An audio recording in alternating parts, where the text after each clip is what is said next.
almost wrapping up this job. Took a few more days than expected. But this shelter, this thing was seriously built like a bomb shelter. You see the amount of rebar?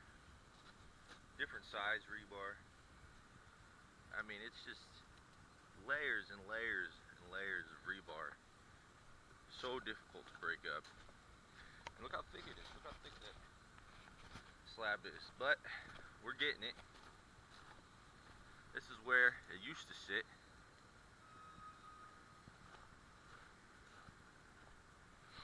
The only thing left now is we got these footers we're going to break up.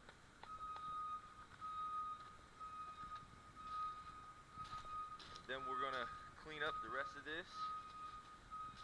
Probably, the real small stuff will probably stay. It'll mix in with the other gravel. But we'll get the big chunks out.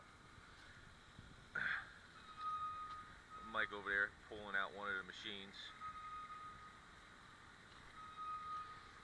I rented a second machine to help speed things along.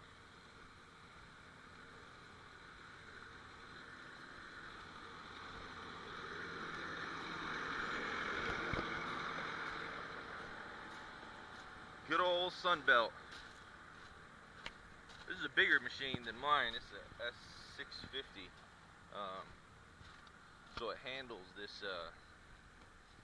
hydraulic breaker a little better. Mine's a 570. So now I got it in my mind, one of these days it's time for an upgrade. We shall see though. And the tower that we climbed. There it is. All the way up to the top. It's just shy of 400 feet. It's 385. It was 385 to where our stuff was. There was probably, there's 15 feet above that, and then there's like a 40-foot old antenna structure, because this used to be a TV broadcast tower, but it's not anymore. It's mainly just cell stuff. But this was the stuff we removed, just a part of it. There was 385 feet it is. It's good scrapping. Good scrapping material. It's like 2 pounds a foot of copper. So it's just a little added bonus. Anyways, until next time.